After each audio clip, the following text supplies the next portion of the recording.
Hi, I'm John Munoz, and welcome to the Business Networking Channel hosted by the Hispano Chamber of Commerce de las Cruces. With me in studio is Toby Rue.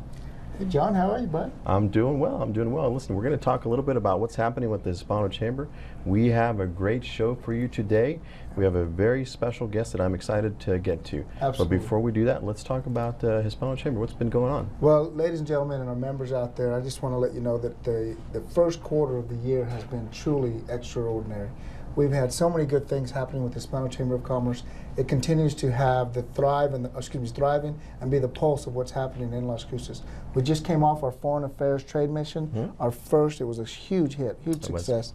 And we completed our middle school recognition program where we had over 150 kids and parents in the audience. It was truly phenomenal. So the Hispano Chamber of Commerce is not going to slow down, ladies and gentlemen. We have for April on tap, Aprendamos, one of our members, is hosting their Hope for Children Autism. It's going to be a masquerade ball. It's going to be from 5:30 to 11, and again, it's on April the 9th. So if you haven't got your tickets, please get there soon. This is going to be an event to be with, and it's for kids. And you know, I got a soft heart, John, for kids, so that's something to there. Also, as we move further into April, into May 6th, put it on your calendar now, our Hispano Chamber of Commerce annual banquet. Our President John Munoz here would be out there in his suit and tie and taking care of business. There you go. So we'll have our banquets. So we got a lot on tap. We got other things going to be coming in, our mix and mingles. The opportunity is there. Don't forget, just call the office. We're at the 1990, the HM Suites.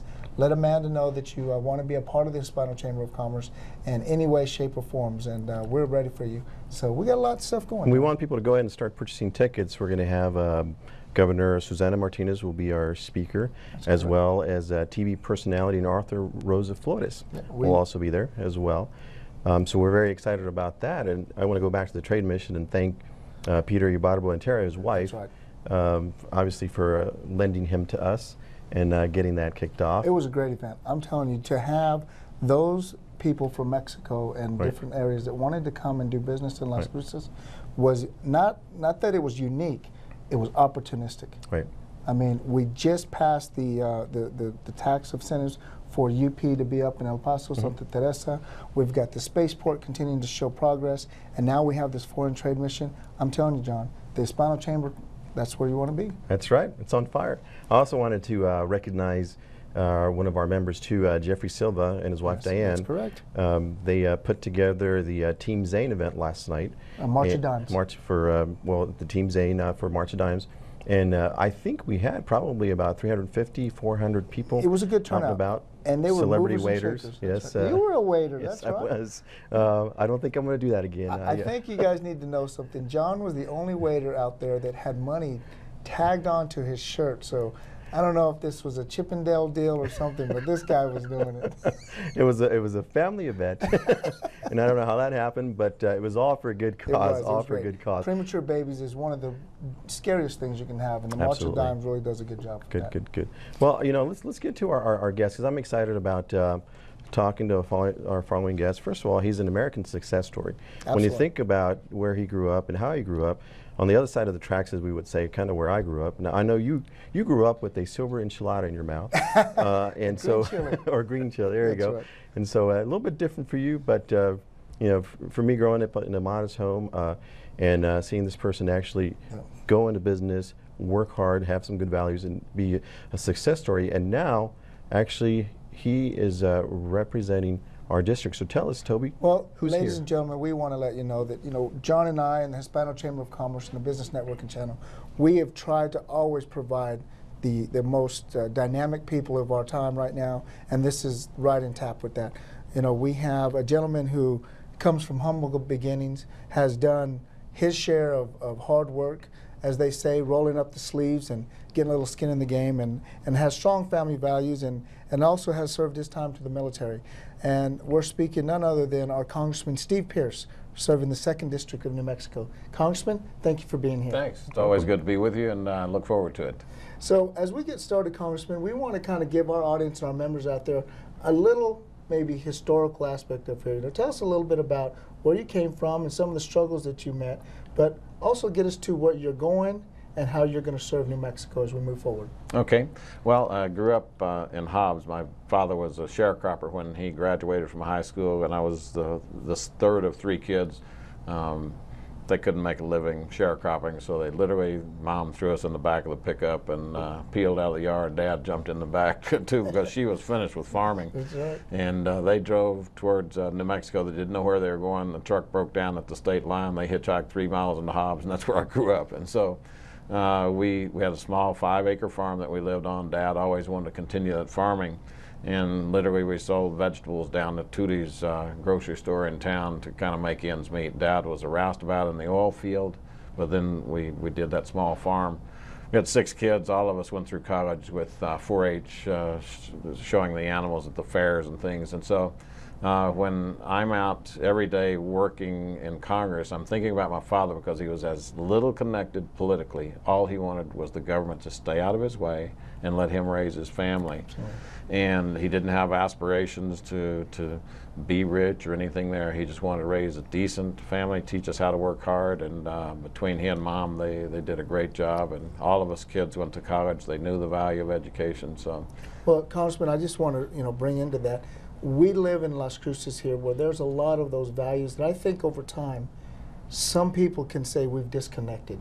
To see the value that you just shared with your family, working, wanting to do something. We have now things where families are broken, the divorce rate happens, children are left without role models. So I think hearing your story truly can give the people in our audience that are out there to know that when you come from the strong tree, or the root of the good family values, you have to look to help support those people that didn't have it. And I think they've seen you as a mentor and a role model, and that's something that I wanted to point out through your thing. We appreciate it. People say, well, what about the young people? Well, all I can do with young people is bring them in close, let them see the political operations. I used to do that in our business. Bring young people out and let them see business firsthand in the hopes that some of it would begin to stick and would give them interest in both the political business, also being a stable member of society, just going to work every day, paying your bills, going home and taking care of your family. Those are core values that many times our society kind of doesn't teach that piece, and so kids are confused. They think there's something big out there waiting that they're supposed to be involved in, and the truth is, through the humility of serving our family and the church and the people around us, the community, that's where we find our strength as a country, not in things that we've gained or money or possessions. It's through these families. Strong families make strong individuals. Strong individuals make a strong country. It's actually fairly simple. Yeah. Now, Congressman Pearce, one of the things that I want to say now, you mentioned young people and getting them involved, and actually we need more people involved in the political process. Now, this is one of the hippest congressmen I know. Okay, he's on Facebook, on Twitter, utilizing the new modes of communication today. And who would have thought, that, just even 3 or 4 years ago to use those means. The world changes quick. It's just, the information is out there. We get to see some of what you're doing as far as around the district, visiting. You've been out and about all day today, and you made time to be with us today, which we appreciate. But we also see some of the listening sessions you've had, some of the events that you visit on Facebook. For those of us that all of us have busy schedules, we all do. Absolutely. But we like those updates, Congressman. And we're going to go ahead and scroll your website, or actually your Facebook page down at the bottom of the screen, so that people want to visit you and add a comment or have a question or a concern or even a bit of praise. I'm sure you would appreciate that. We would. The Facebook is a really neat opportunity. I always see kids and always recognize, and you can tell the ones kind of lingering around. So we were up watching, I was actually the MC when Susana Martinez was sworn in as governor. So from here in Cruces, there was a family, and the 7-year-old boy, 7 or 8, he wanted a picture made. So we made the picture, so that's fine. I posted on Facebook, and he was there, and so it was a connect. Well, that was, on January the 1st. Just this last weekend, we were here in Las Cruces. I was over at Furs up here by, I think, the Hampton. Right. And this 7-year-old boy comes running across the waving and waving. We're best friends because he was on Facebook with me, and it really is a neat way to connect. Sure. Right. And those things come, and technology changes, and we brought that up. I think, though, that comes back to, again, when you came from humble beginnings, you worked hard, you connected with people who work hard. Right. And we cannot forget the fact that you did serve our country. and you served our country through the Vietnam War, and you were a pilot. Tell us a little bit about that experience and how that helped shape some of your values. Actually, I was here at New Mexico State in 1967. I was starting my junior year. At that point, everyone was still required to do 2 years in ROTC. It was a requirement that this was the last school in the nation where it was mandatory. So I'd done my 2 years. They tried to get me to go into the advanced program. I did not want to go into the military. My dad had served just briefly, and so I opted out. Well, then in my junior year at the very beginning, I drew a very low draft number. That was when they started the lottery, and so I got a call from the draft board saying, we got to you very quick last year, why don't you drive today to El Paso and take your physical, we're going to send you to Vietnam. I said, ma'am, I'm going places, I'm going to finish my degree and all this. And she said, you're going to places, you're going to Vietnam. And so I said, well, what about if I get on ROTC? And she said, you can stay in college if you do that. And so I went down, signed up, and then I got hit with the second thing. I had been frightened of flying my whole life. My brother, my oldest brother Mike, he wanted to fly. I'd never liked the idea. And they told me the only slots we have are pilot slots. So I think it was God making me deal with my fear of going to war and my fear of flying. And as I didn't do it initially. She called back 24 hours later and said, did you get in that ROTC? And I said, ma'am, you don't understand. They only need pilots because they're killing them. And she said, that's okay, son. They're killing them on the ground, too. Get down to El Paso. So I went back down. I said, well, you give me a few more hours. She said, you better get it done. I'll drive with her in Pearce. Wow. She thought I was stalling out, so I was just scared. Anyway, I went back to the ROTC building, signed up, and became a pilot, and loved it every minute. It was never in an airplane when I was worried, but it's just, again, life drives us into those areas where we might not go ourselves, and so I've always been a pretty willing participant. Well, that's quite a recruiting message as far as like, oh God, you're going, they're killing the pilots, and that's tough. I mean, for a young person, so we appreciate what you did as far as serving our country. And one of the things that I wanted to highlight, Toby, is that Congressman, you're one of the few members of Congress that have been in combat. And so you understand what those men and women go through, how they put their lives literally on the line for us, and we appreciate what they do every single day for our country. When I was in Vietnam, not one elected person ever said a word or ever came to see us or anything, and so I said that's a mistake I won't make. Went to Iraq 4 times my first 6 years. Talking to the young men and women there who are putting their life on the line, saying thank you, and is there anything I can do for you? Right. And it's been truly a blessing to go and see them. Wonderful, wonderful.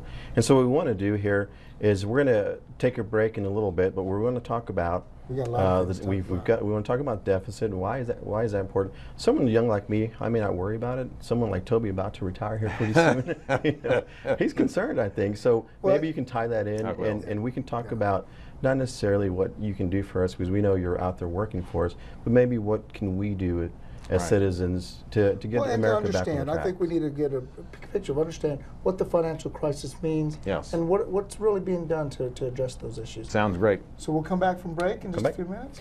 All right, so if you would just stay there for a few seconds, we'll be right back. This is the Business Networking Channel hosted by the Hispano Chamber of Commerce.